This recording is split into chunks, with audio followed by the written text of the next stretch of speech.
با کەمێک بگەڕێینەوە. هەڵکێشان زۆر وشە ئێوە دەتوانن بدۆزنەوە. بەرەو سەرەوە دەرکەوتن. لێرە خش خوشاندن. خشیش دەنگەی بە خلیسکانەوە دەردەکەوێت. خش دەنگی خلیسکان دەرکەوتوو ناوی خش. ئەرێ ئێمە بە ئاژەڵەی بە خش دەڕوات.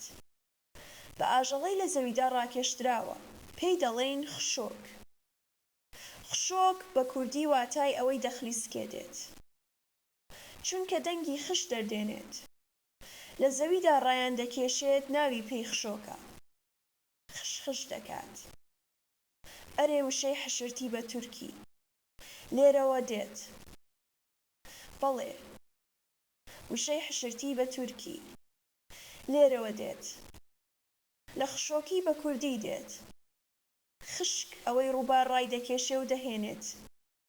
پارچەدارن. سەیری خش بکەن. بە کوردی بە پیتی بچووک دەنووسم. هێدی بدوێم. خشک ئەمەش ئەوەی ڕووبار دەیهێنێت. پارچەدار وشتن. پارچە ناگەورەکان. بە کوردی خشۆک. خزمدی هەردووکیان واتای ئەوەی دەخلیسکێدێن. ئەرێ وشەی حەشرتیش لەوێوە دێت. لە خشۆکی بە کوردی دێت. بەڵام خلیسکاوەکان بە گشتی هێرش دەکەنە سەر مرۆڤ. هێرش دەکەن. لەبەر ئەویش وشەی خشم. بۆ نمونە بە تورکی دەڵێن برحش من ئانگەڵدی گەچتی. ئەرێ ئەم خشم وەک خلیسکاوەی کە لە ناکاوەوە دەکێشێ و لێی دەدات.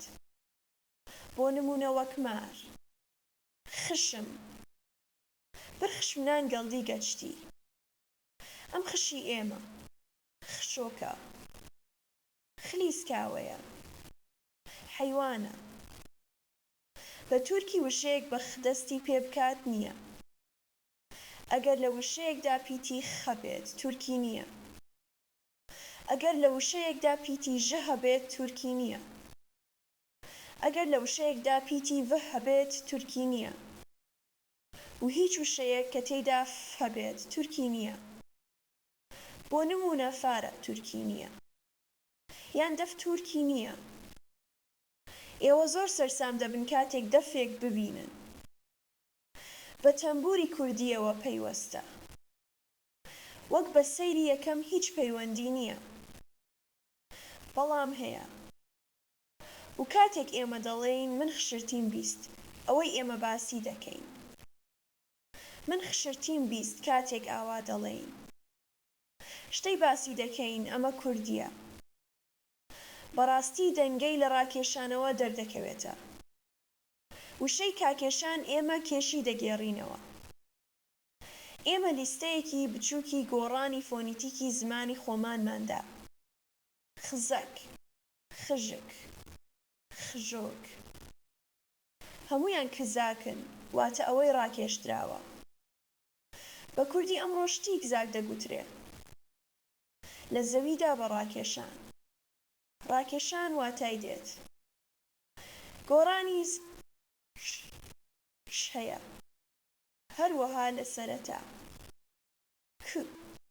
خک گۆڕان هەیە.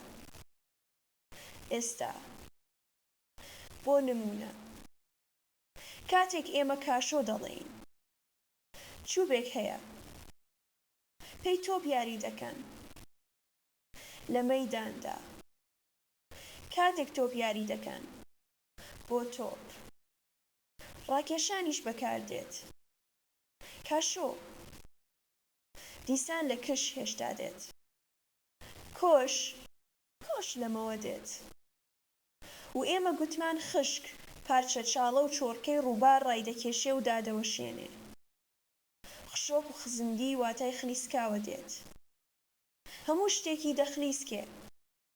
خش دەنگ دەردێنێ گوتمان. خشۆکیش خلیسکاوە. لەبەر ئەوەیە حەشرتی دەردێنێ. ئەرێ وشەکانی خشم حشرتی هەموو لە خشی بە کوردی دێن، لە خلیسکانەوە دێن، لە کشاندن و هەڵگرتن دێن، یان نا بە تورکی شت نییە، پیتی هەنیە حەشەرتی بڵێن. ئەرێ لێرەوە دێت و با بەردەوام بین ئاوا بڵێین ئێمە لەسەر ئەم کاشکردنە هەندێک وشەی دیکەیش بڵێین. بۆ نمونە کێش، کاش، کێش، کاش، ئەمانە هەموو کوردین گوتمان، و گوتمان ڕیشەی یەکەمیشی دەڵێن. ڕووداوی ڕاکێشانی سامانە.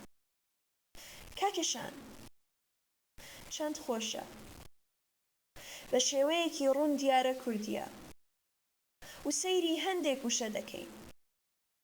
بۆ نمونە کامە، کاڤاڵ، قەلەم، ئەمانە هەموو لە کای ئێمە دێن.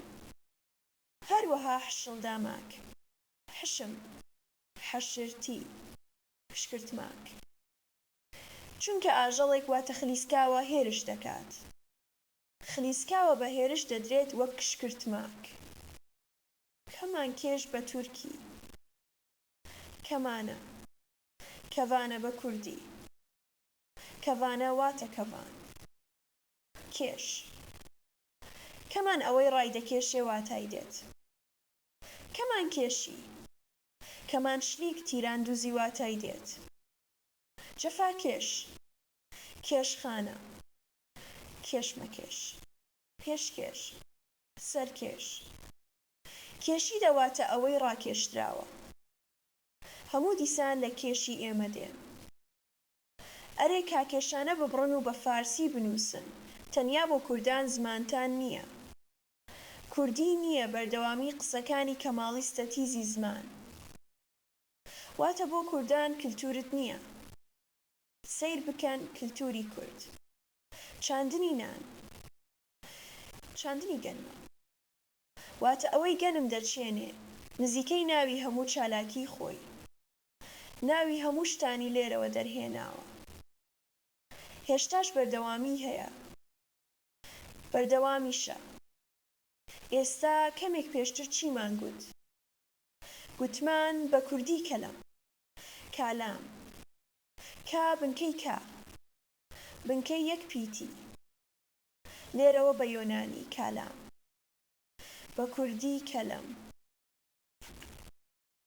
کاولیس گوتمان بە لاتینیە، کاولیس بە لاتینیە، بەڵام باسی زمانە دیکەمان نەکرد. بۆ نمونە فەرهەنگی ڕیشەناسی زمانی لاتینی لە دەستماندایە. با لەی سەیری کاولیس بکەین.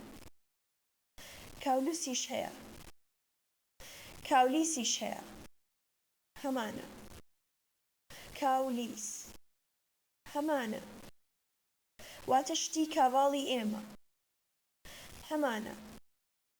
ئێستا دەڵێ لە بنکەی کالام دێت کەلەمی.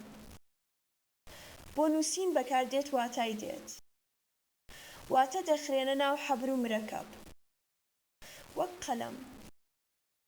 کەمێک پێشتر گوتمان قەلەم. لە کای ئێمە دێت کاسکی ڕووەکە، واتە کاتێک ئێمە دەڵێین ڕووەک، ساپیقامیشی ئاوە. ئاوا دەڵێ، بەڵام ئێمە نەمانەوێ لە نێو زمانی دیکەشدا ئەمە ئاوایە، لە فڵانە زماندا ئەمە ئاوایە، بەم شێوەیە درێژی پێ بدەن. نەمانەوێ خۆمان بوەستێنین، تەنیا بنکەی. لە دەوری ئەکسەنی سەرەکی دەگێڕینەوە، یان نا بۆ نمونە بە ئاڵمانی. ئەم کاولیس شتا ئێستا ئاوایە، هاڵم. ئەمڕۆ بە ئاڵمانی، بە ئاڵمانی نوێ ئاوایە. چەند هاوشێوەیەکی گەورە هەیە. بەڵام ئەم پیتی لەکوێوە دێت؟ ئەمە زۆر گرنگە. بە یۆنانی کو و ئاڤلۆس هەیە. کاڤلۆس واتە ئاوا بووە. ئەم کاف دەخوێنرێتەوە. و لە دواتر ئۆس کاف کاو ئاوە ئاوا کاو ئاوە بۆچی لێرەوە.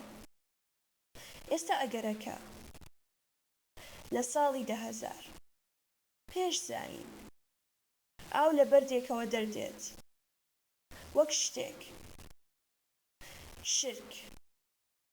بە تورکی نازانم چی دەگوترێ. بە تورکی چی بڵێین؟ ئاکتمات بۆ چی دەگوترێ؟ شرک. واتە ئاو لێرەوە دێت. وەک کانی هەڵبوەشێ بۆ هەڵوەشاندن لەمە چاکتر نابینرێت. واتە لە کالام چاکتر بۆ ڕێک نابینرێت. ناوی بە یۆنانی کاڤلۆسە. ئەندامی زایندی پیاویش بەو دەگوترێ چونکە ئاو دەهەڵوەشێ. بە یۆنانی دوو واتای کاڤلۆس هەیە. کاو ئاوە ئاوە کاو ئاوە کاو ئاوە کاڤلۆس. ئێستا هەمان کاڤلۆس لە شتێکی دیکەدا. گوتمان ئامێرەی لێی دەدرێت کادا دەکەوێ. بووە ئاڤلۆس. ئەرێ هەم بۆ هەڵوەشاندنی ئاو واتە لە کانی هەڵوەشاندنی ئاو هەم وەک بلوێر بەکار هاتووە. وەک بلور بەکار هاتووە. بۆ نمونە لە کتێبی تورکیدا ئەوەی باسی دەکەین زۆر بەڕوونی نووسراوە. کالامۆس دەڵێ کاباڵ. بە لاتینی کالامۆس. کەمێک پێشتریش گوتبوون. ئەرێ کلتوری کورد. چاندنی گەنم. سوود وەرگرتن لە بەرهەمەکانی گەنم. دروستکردنی شتی نوێ. لە ئەنجامی کارێکی 1000 ساڵی گەنم. کلتوری کورد پێک هاتووە. زمان چییە؟ کلتورە. هەر وشەیەکی نوێی تۆ دروستی دەکەی کلتوری تۆیە.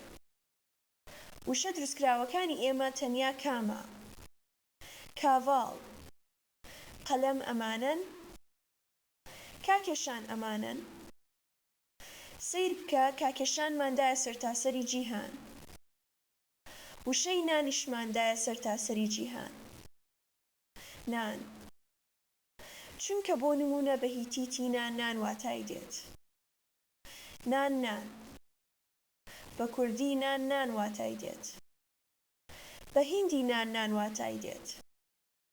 لە ڕاستیدا لە هەموو زمانەکاندا نان واتای دێت. لە هەموو زمانەکاندا. چونکە هەموو لە ڕیشەیەکی هاوبەش دێن. یەک چووە هیندستان. یەک چووە فڵانە شوێن. ئەرێ لە هەموویاندا هاوبەشە. ئێستا ئاوا بڵێین ئەگەر ئارکێۆلۆگەکان بسەلمێنن کە گەنم یەکەم جار لە هیندستان شێنراوە. ئەو کاتە ئاوا دەڵێین ئەم وشە لە هیندستانەوە هاتووە بۆ ئێمە. یان ئەگەر لە یۆنانیستان واتە بەڵگە بدۆزرێتەوە چونکە شوونەوارناسی ئەمەیە. پشت بە بەڵگە دەبەستێ. بێبینین ناتوانیت قسە بکەی. ناتوانیت تەخمین بە ڕێوەی ببەی. شت ئاوا نابێت واتە بە تەخمین ناکرێ. ئەرێ ئەگەر ئارکێۆلۆگەکان ئاوا دەڵێن کە یەکەم جار گەنم لە باکووری میزۆپۆتامیا واتە لە کوردستانی ئەمڕۆ شێنراوە. وشەکانی کە بە کلتوری گەنمەوە پەیوەستن لەوێوە دێن. ئێمە ئەمانی شێک بە یەک دەکۆڵینەوە. هێشتا 100 وشە هەن کە دەکۆڵینەوە. هەن. ئەمڕۆ ئێمە تەنیا وشەی کا دەکۆڵینەوە. مادام ئارکێۆلۆگ ئاوا دەڵێن ئەو کاتە. ئەمە دەسەلمێنێ کە ئەوان لە ئێمە وەرگرتوویانە. ئەگەر ئێمە لە ئەوانمان وەرگرتبا پێشتر ئەوان دەیان چاند. بەڵام هیچ ئارکێۆلۆگێک لە دنیا پێش کوردستان گەنم لە شوێنێک چێنرابێت و لای ئەوانیش کا بگوترێت نەیگوتووە، تا ئەمڕۆ نەیگوتووە. هیچ زمانزانێک ئەمەی نەیگوتووە. دوای شاندنی کا، هۆکاری کێڵگەکردنی ئاژەڵان ئەمەیە، چونکە خۆراکی ئاژەڵیش دەردەکەوێت. شتێکی سەرنجڕاکێش. کەمێک پێشتر گوتمان مرۆڤی ئاژەڵ کێڵگە دەکات. بۆ ئاژەڵ بەشی ستوونی گەنمی ڕووەک دەدات. بەشی ستوون دەدات، واتە یا گەنم. پیسایی ئاژەڵیش دەهێنێ و دەداتە کێڵگە. هەموو پیسایی نادەیتە کێڵگە. لە زبڵ دروست دەکەی و دەیسووتێنی. ئەرێ بە کوردی. لەبەر ئەوەش بەکاری سووتاندن کاف دەگوترێ. تەنانەت ئەو کاتە ناوی سووتاندن و ڕووخاندنی گوندێک کاڤل کرد بوو. دەڵێن ئەردۆغان، ماڵی باوکی ئەردۆغان بسووتێت. ئەو کوردستانی کاڤل کرد، واتە کوردستان وێران کرد. سووتاندی و ڕووخاندی واتای دێت. کاڤل، کاڤل هەمانە. دیسان کایە. بۆچی؟ لێرە سوتەمەنی دەردەکەوێت. سوتەمەنی ئێمە دەردەکەوێت. هەروەها کەمێک زیاتر دواوە بچین. ئاژەڵانمان کێڵگە کردووە. ئێمە سامان دەدەینێ. ئێمە لە کوردستانی. بۆ نمونە 10,000 ساڵ پێشتر، 1000 ساڵ پێشتر ئاوا بیر بکەنەوە و لە شوێنێک کۆم ئەمڕۆ دەڵێین. کۆم واتای کۆکردنەوە دێت بە کوردی. دواتر بووە. جێگیر بوون. 100%. وشەیەکە لە ڕیشەی کوردی. بە یۆنانی کۆمۆپۆلی. قسە بە واتای دێت. چونکە شوێنی کە مرۆڤ تێیدا کۆ دەبێتەوە. تەنانەت وشەی کۆمۆنیزم لێرەوە دێت. شوێنی کۆمەڵەی هاوبەشە. هیچ کەس ئەمە ناڵێ. بە کوردی کۆمون بە پەیوەندی لەگەڵیدا کەس ناڵێ، چونکە نەیانەوێ بڵێن. کورد نییە. زمانی کوردی نییە. بەڵام سەیر بکەن لە زمانی کوردیدا. تەنیا یەک کای ئێمە.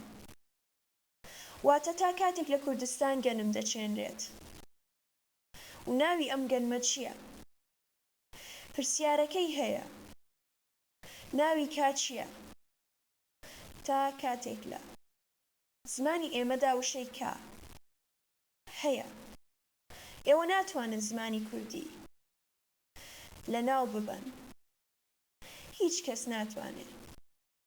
زمانێکی بەمڕادە بەهێزە، چونکە زمانی کلتورە. بەم شێوەیە کەمترین 600 وشە من لە بارودۆختام کە بەم شێوەیە بگێڕمەوە. بەڵام تا ئەمڕۆ دەرفەتێکم پێ نەدراوە. ئێستا بەردەوامم. 10,000 ساڵ دواوە چووینەوە. 8,000 7,000 لەو ساڵانە داین. لە کۆمەڵێکدا ئاژەڵیان کێڵگە کردووە. پەز هەیە، بزن هەیە، و پیاوەکە دەچێت سیر دەکات. من ئەمڕۆ خۆراکم نەداوەتە ئاژەڵ، بەڵام بێپسانەوە شت دەخۆن. سەیرە. لە ژنەکەی دەپرسێ، تۆ کات داوەتە ئاژەڵ؟ تۆ کات داوە؟ تۆ سامانت داوە؟ ژنیش دەڵێ نا، نەمداوە، بەڵام دەمی ئاژەڵم کردەوە. لە دەمیدا بێپسانەوە کای دەخوارد. کای دەخوارد. و مرۆڤ سەیر دەمێنێتەوە کاتێک ئەمە دەرک دەکات. ئەمە کای دەچێتە سکی، واتە کای ڕای دەکێشێ، دەردێنێ، دەیهێنێتە دەمی، دەینووشێنێ و دیسان قوتی دەدات. کاتێک ئەمەیان تێگەیشتن زۆر سەرسام بوون. ئەرێ ئەمە ڕای دەکێشێ، دەیهێنێتە دەمی، دەیهێنێتە یەکتر، دەینووشێنێ، دیسان قوتی دەدات. کوردان پێیان چی گوتن؟ گوتیان کاویش لە سەرەتا، سەیر بکەن، ویش واتای سوڕاندنەوە و خۆبادان دێت. سوڕاندنەوە، خۆبادان، کاسامانە. دواتر ئەمە هێشتا کورتتر هاتە. ئاوا بوو کاین، وەک هەندێک دەنگی درێژ دەکەم. دەبێت درێژ بێت کاین. ئاوایە. ئاها، ئەرێ بەدەمی بێبسانەوە. سوڕاندنەوە، کردنەوە گرتن نووشتن. بە کوردی کاویژە و کاینە. ئێستا با ئەمە کاوژە بە پیتی. عەرەبی بنووسین. ئەمە بە گو، ئەمەش بەژ گاوژ. بەڵام یا سەرەتا بە عەرەبی گیش دەخوێنرێتەوە، واتە هەمک هەمگ، هەمگ. ئێستا ئەمە ناگاویش بەگ، ویش بخوێنیتەوە وشەی. گویش کە تیرمە دێتە بەردەمت، ئەرێ بە تورکی وشەی. گویش لە کای سەرەتا بووە گا، هەم یا کۆتاییش. ئەمش بە تورکی نییە. لەسەر خێزێک سێ نوقتە هەبێت، ئەمەش دەخوێنرێتەوە بە تورکی.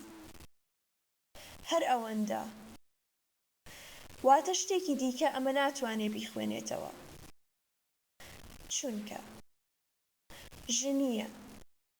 ئەرێ وشەی گویش، لە وشەی کوردی کاویش دێت. ئاها، کاویش لەگەڵ گەڤەزەیش لە هەمان ڕیشەن، چونکە بێپسانەوە دەمی دەلیبێنێ. دیسان بووە زر. گەڤەزە. ئەرێ وشەی گەڤەزە و وشەی گویش لە کوردی ئێمە دێن و بنکەی کایە. سەیر بکەن زمانی ئێمە. زمانی کلتوری سەردەمی نیۆلیتیکە. کاتێک ئێمە سەردەمی نیۆلیتیک دەڵێین، شاندنی گەنموجۆ، کێڵگەکردنی ئاژەڵ، نیشتەجێبوون لە شوێنێک بەمانە دروست بووە کلتورێک کە ناوی کلتوری سەردەمی نیۆلیتیکە. ئەمە کام سەردەمە؟ لە 12,000ەوە دەستی پێدەکات تا سەردەمی مێژووی. ئەرێ لەم سەردەمەدا ئەم زمانە دروست بووە. ئەم زمانە زمانی سەردەمی نیۆلیتیکە. زمانێکی کۆنە و کلتوری خۆی داوەتە زمانە دیکەکان. کلتوریشی وەک گوتمان چاندنی گەنم، کێڵگەکردنی ئاژەڵە. ئێمە ناوی ئاژەڵانیش دەکۆڵینەوە. بۆ نمونە گوتمان بژ خش. خش واتای ڕاکێشان. بیر نەکەنەوە کە کاتێک ئێمە مژ دەڵێین، ئەمە تەنیا ڕاکێشانی شیری دایکە. بەدەم ڕاکێشانە. مژین شیر مژین واتای دێت. دەمژێ. منداڵ دەمژێ. منداڵ شیری دایکی دەمژێ. سەیر بکەن ئەمش دیسان ڕاکێشانە. کەمێک پێشتر گوتمان خش. خش ئەمەیە. ئەمەش دایکە. می و ما یەکن دایک. لە سەردەمی نیۆلیتیکدا ئاوا بە شێوەی دایە. لە سەردەمی ڕاودا بە شێوەی دایە. هەم ئاگرە، هەم دایکە، هەم شوێن واتای دێت. بەڵام دواتر هەم شوێن هەم دایک بەم ناوە دێت. بەڵام هەردووکیان تا ئەمڕۆ هاتوون، واتە نادوو زمانی جیاواز. ئەرێ وشەکانی گەڤەزە و گویش لە وشە کوردیەکانی کاین و کاویش دێن. بەڕێبازی زمانی بەراوردکاری با واتای یۆنانیشی ببینین. بە یۆنانی گویشگەتیرمە میریکازۆ، سەرنجڕاکێشە، زۆر سەرنجڕاکێش. لە ناوەڕاستدا کا هەیە و لە سەرەتا میری. ئەم میری چییە؟ میری واتای ڕاکێشان دێت. بە تەنانە ڕاکێشانیان ڕاکێشان، ڕاکێشان، خۆبادان، ساردنەوە، خشاندن. ئاها ئەرێ، کای دەم ڕاکێشان، لە دەم خشاندن واتای دێت. ئێستا بەمە، بێگومان ئەگەر ئێوە سەرچاوەیەکتان بووێ لەکوێ نووسراوە؟ هۆفمان. من لە هۆفمان فێر بووم. هۆفمان ئاوا دەنووسێ. میریکازۆ ئەمەیە. و هەمان شت، هەمان زانیاری جۆرج بابینیۆتی سەرۆکی زانکۆی ئاتێنا، وەزیری پەروەردەی پێشوو دووبارە دەکاتەوە. ئەرێ وەک ئێمە بە کاویش گوتمان ویش ڕاکێشان، خشاندن، خلیسکاندن. خۆکێشین. هێنانە دەم بە هەمان واتە بە یۆنانیش هەبوو. بە یۆنانیش هەبوو. و میریکازۆ ئەم میری سەرەتا تەنانە بەڵام هەم پەزە هەم پەیوەستە. لە باشووری کوردستان بۆ پەز مەڕ دەگوترێ. لای ئێمەش می دەگوترێ. می. بە یۆنانی کۆنیش میە. میلۆن. بە یۆنانی کۆنەمەیە. پەز. واتە ئێستا میلۆن بە یۆنانی کۆن واتای پەز دێت. لە زمانە فریگیەکاندا هەموو ئاوایە. و بە کوردیش دیسان میە. بەڵام تەنیا وشەیەک دێت می. مە ئەمە دەبێت. باشە. ئەگەر ئەمە بڵێم. بە یۆنانی کۆن ئەریۆن ئەم ئۆن پاشکرا. ئەریۆن خۆری پەز واتای دێت. بە کوردی هری ئەمەیە. هەری. ئەرێ ئەممەڕ می. می ئێمە. مەڕ. می پەزی ئێمەیە. و پەیوەستە. ئێستا بە یۆنانی ئەم شێوەی تەنانەیە. با ئەمەش بڵێین. لە پەس تەنانە وەردەگیرێت. شوێنی پەیوەستە. بۆ نمونە تۆ لە تەنانە بەندێک دروست دەکەی. ئاژەڵ پێی دەبەستی. ئەرێ لێرەوە دێت. بنکەی وشەی مەریکیش لێرەیە. لە مەریکدا تۆ ئاژەڵان دەبەستی. هەم ئاژەڵان دادەنەی هەم کادادەنەی. ئەمەش نزیکەی لە هەمان ڕیشەیە. ئێوە وشەی کارەبا دەزانن. کارەبا ناوێکە. ناوی بەردێک. ئەم بەردە بە ڕەنگی بیرە و بەردێکی نرخدارە. ڕەچینی داری چام لە ئەنجامی مانەوەی 25 میلیۆن ساڵ. 50 میلیۆن ساڵ لە ژێر خاکدا لە ئەنجامی ڕەقبوون و فۆسیلبووندا بەردێک پێک هاتووە.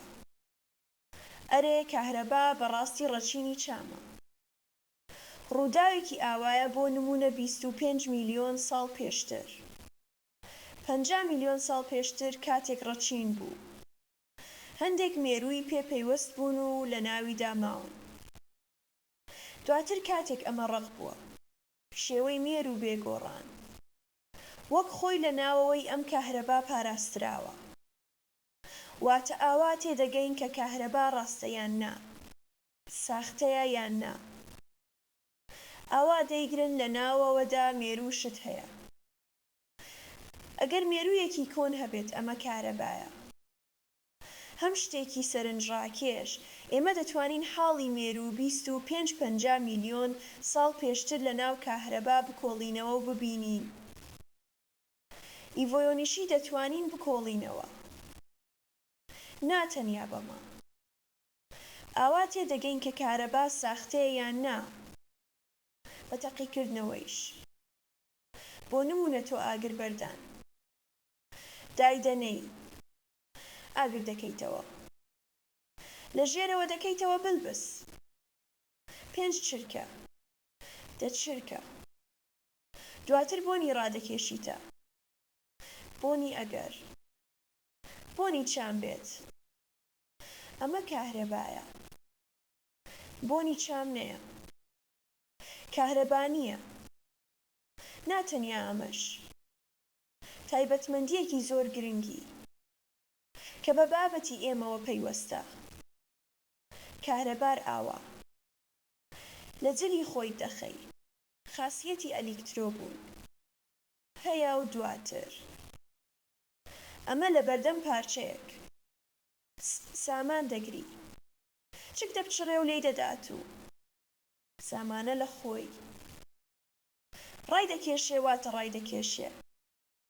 کا لە خۆی دەتوانی پارچەیەک کاغەزیش ئاوا بکەی پارچەیەک کاغەزی بچووک دایدەنێ و لە جلی خۆی بدەی مالی کاغەز یەکجار لە خۆی ڕای دەکێشێ کا باری خۆی دەبات دەیگرێتە سەر خۆی واتە کا سامان واتای دێت بار بارگرە واتای دێت سامانە لە خۆی دەباریوێ واتای دێت کاهرەبار لەبەر ئەوە دەگوترێ لە ڕاستیدا کانیە کاڕی بارە باری خۆی دەگرێت دەیگرێتە سەر خۆی باری خۆی لەسەر خۆی دەباریوێ ئەرێ ڕیشەناسی کاهرەبار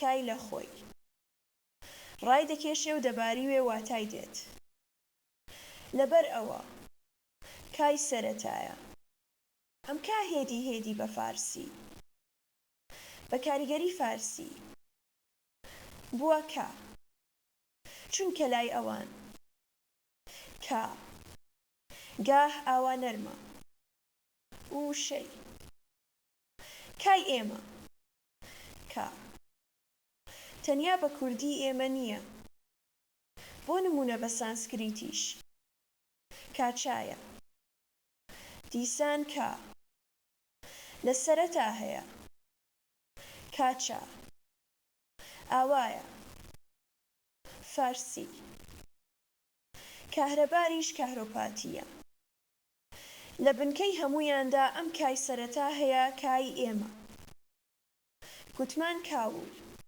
کاڤلۆس ئەرێ کالامی ئەمە دیسان هەیە لە هەندێک زماندا زۆر سنج ڕاکێشە دیسان وەک ئێمە هێنا ئاستی پەیوەستە بە بارکردنەوە و پەیوەستە بە ئاسمان و هەڵگرتنەوە و بەواتای شوێنێکی زۆر ئاسایش هەیە بۆ نمونە تۆ سەیری ئاسمان دەکەی شوێنی ئاسایشترینی ئاسمان کاکێشانە ڕێگای کایە بەم واتایە بە ئینگلیزی سترا واتەکە بە ئەڤێستا ستارە ستار شوێنی ئاسایش شوێنی پاراستن چیتر شوێنی ئەوەی خودا ئێوە دەپارێزێ بە یۆنانی سترۆنۆ لە شوێنێک شت ڕادەخەی و لەسەر ڕاکشاوی واتای دێت سترۆنۆ بۆ نمونە با بۆ تۆ شوێنی ڕاکشانت ڕابخەم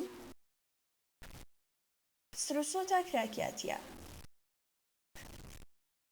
سترۆن سترۆن ستار ئەمەیە پەیوەندی هەیە واتە ناتەنیا بەکایەوە بەکارەکەشیەوە پەیوەستە لە ڕاستیدا ئەنجامی ئەوەی دەڵێم ئەمەیە بە ئینگلیزی سامان بە یۆنانی سترۆنۆ و کوردی ئێمە ستار ئەمەش لە هەمان ڕیشەن شوێنی ئاسایش شوێنی ڕاکشان شوێنی درێژ بوون فلان و فلان واتە ئاوا دەتوانین بیر بکەینەوە واتە ئاوا باوەڕم وایە ئاسوودە سامان ڕاخراوە نەرم گەرم شوێنێک، شوێنی ئەوەی هەرگیز لەژێر مەترسیدا نەبێت. بۆ نمونە ژنێک ڕاکشاوی. ئێوە دەزانن کادین، شوێنی سامان واتای دێت. ئاوا با سەیر بکەین. ئێستا دەکۆڵینەوە.